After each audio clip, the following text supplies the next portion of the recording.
দুবরাজপুরের পাকুড়িয়া গ্রামে তৃণমূলের গোষ্ঠী কোন্দলকে কেন্দ্র করে ব্যাপক উত্তেজনা ছড়ালো এলাকায়। মঙ্গলবার লক্ষ্মীনারায়ণপুর পঞ্চায়েতের অন্তর্গত পাকুড়িয়া গ্রামে তৃণমূলের দুই গোষ্ঠীর মধ্যে সংঘর্ষে কার্যত রণক্ষেত্রের চেহারা নেয় গোটা এলাকা।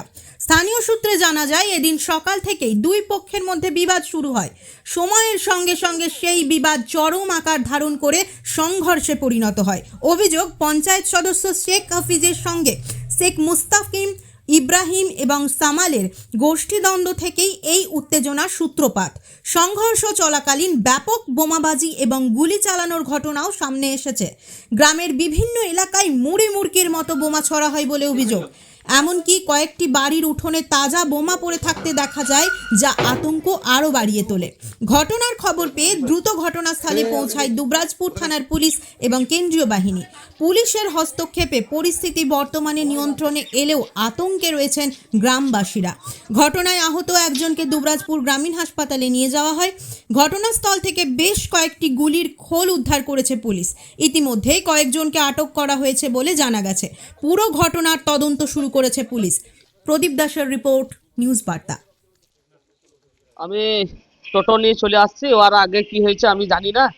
টোটো নিয়ে খাবার খেতে আসছিলাম, টোটো চালিয়ে নিয়ে আমাকে ওখানে আটকে ধরে মাস্কের নিয়ে সামাল, তারপর মুস্তাকিম, রাজীব, তারপর জাফির, আসু করে সব ছিল নিয়ে আমাকে ওইখান থেকে এসে আর করে দাঁড় ধরে আর করে বেরিয়ে দিয়েছে। বলছে কি হলো কি হলো, আমি তো ঝামেলা ঝগড়াতে থাকি না তো ধরে আমার বলছে না থাকিস তো কি হবে, বন্দুকে করে ইসে করে বন্দুকে বাটে করে আমার পায়ে বাড়ি দিল আর এই পিঠে বন্দুকে করে উঠিয়ে দিয়েছে। আমি জানি না কিছু, অন্য পাড়ার সাথে কোনো কিছু হয়েছে নিয়ে আমাকে এসে ধরছে।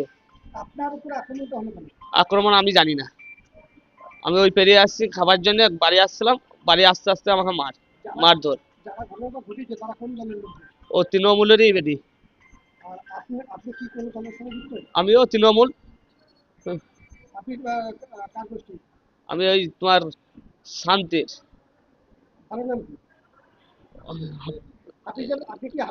হ্যাঁ, হাফিজের লোক বেটে আমি। ওরা মুস্তাকিমের দলের লোক, মুস্তাকিমের আর মুরসালিমের।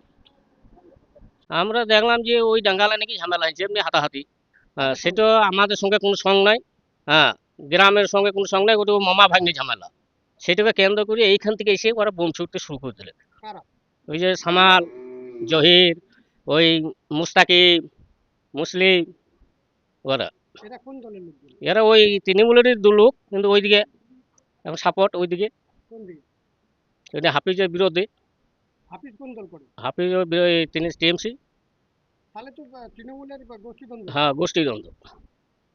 আমি দেখলাম ওই যে হঠাৎ করে দেখছি বোমের আওয়াজ, যেমনি বেরিয়ে নিলাম দেখলাম আমাকে কেউ কিছু করবে না, হ্যান্ডিক্যাপ। যেমনি বেরিয়ে নিলাম তো একবার ধরাধর বোম ছুটছে, গুলি ছুটছে ওই যে সামনে দোলান থেকে, মুস্তাকিমের দোলান থেকে। মুস্তাকিমের লোক।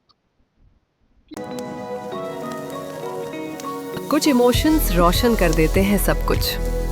रोमांस के स्पार्क्स, वार्म मोमेंट से भरे हुए आग की तरह, bold, alive, unforgettable. Senco, elements of love. দেখুন, গোষ্ঠীদ্বন্দ্ব তৃণমূলের এটা নতুন নয়, বোমবাজিও নতুন নয়।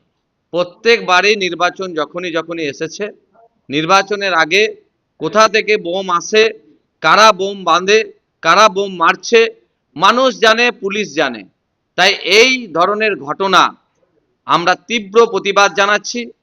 ইলেকশন কমিশনকে আমরা বলবো আপনাদের মাধ্যমে, এবং আমরা যোগাযোগও করব, কড়া ব্যবস্থা গ্রহণ করা উচিত।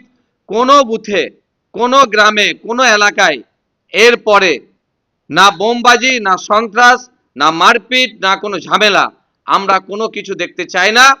কড়া ব্যবস্থা নিতে হবে। যেই ধরনের ঘটনা ঘটাবে আর যারা ইন্ধন দেবে তারা সমান দায়ী, তাদের বিরুদ্ধে কঠোর ব্যবস্থা গ্রহণ করতে হবে। আমি তো জানি এখানে সভা এসছে, আপনারা তো জানেন সভা চলছে, সেই সভার কাছে আমরা আছি। এখনও পর্যন্ত কোথায় কি ঘটেছে আমার কাছে কোনো খবর আসেনি। তো যাই হোক, কোনো খবর নেই। তো যাই হোক, যদি ওরকম খবর থাকে নিশ্চয়ই দেখব। কে বা কারা ফাটাচ্ছে, যদি ওরকম ফাটিয়ে থাকে তো যারা ফাটাচ্ছে তাদের বিরুদ্ধে পুলিশ প্রশাসন নিশ্চয়ই দেখবে। এরকম পর্যন্ত কোনো গোষ্ঠী গল্প আমার কাছে এখনও পর্যন্ত নেই। আর গোষ্ঠী বলে কোনো কিছু নেই, যদি কেউ বলছে সেটা তারাও বলতে পারে, কিন্তু আমাদের কাছে ওরকম কোনো খবর নেই।